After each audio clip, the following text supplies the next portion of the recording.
નમસ્કાર મિત્રો, આપણી યુટ્યુબ ચેનલમાં તમારું સ્વાગત છે। આજે આપણે વાત કરવા જઈ રહ્યા છીએ કે પૂજા કરતી વખતે કેવા શુભ સંકેત મળે અને આપણા જીવનમાં તેનું શું મહત્વ છે। તો ચાલો મિત્રો વિડીયો શરૂ કરીએ। ઘણી વખત મિત્રો પૂજા કરતી વખતે ફૂલ પડી જાય તો સમજી લો આવું થશે, ભગવાન આપે છે આ શુભ સંકેત। ઘણી વખત એવું બને છે કે પૂજા કરતી વખતે ફૂલ પડી જાય કે દીવો ઓલવાઈ જાય તો મિત્રો સમજી લેવું કે પૂજા દરમિયાન મળેલા આ સંકેતો પરથી જાણી શકાય છે કે ભગવાન તમારાથી ખુશ છે કે નારાજ છે।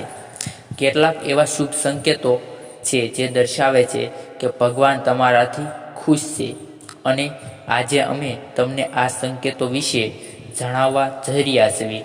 તો મિત્રો, અમારી ચેનલમાં નવા હો તો ચેનલને સબસ્ક્રાઈબ કરી લો।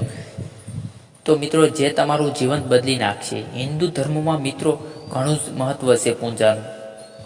મોટાભાગના લોકો રોજ સવાર અને સાંજે પોતાના ઘરના મંદિરમાં દેવી અથવા દેવતાની પૂજા કરે છે અને તેમની પાસેથી આશીર્વાદ પ્રાપ્ત કરે છે। ઘણી વખત એવું બને છે કે પૂજા કરતી વખતે ફૂલ પડી જાય કે દીવો ઓલવાઈ જાય છે। પૂજા દરમિયાન મળેલા આ સંકેતો પરથી જાણી શકાય છે કે ભગવાન તમારાથી ખુશ છે કે નારાજ છે। તો કેટલાક એવા શુભ સંકેતો છે જે દર્શાવે છે કે ભગવાન તમારાથી ખુશ છે અને આજે અમે તમને આ સંકેતો વિશે જણાવવા જઈ રહ્યા છીએ જે તમારું જીવન બદલી નાખશે।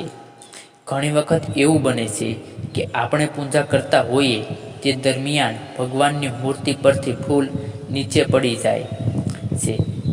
તેનો અર્થ છે કે તમારી પૂજા સફળ થઈ છે અને ભગવાન તમારાથી પ્રસન્ન છે, એટલે કે તમારી ઈચ્છા પૂરી થઈ રહી છે।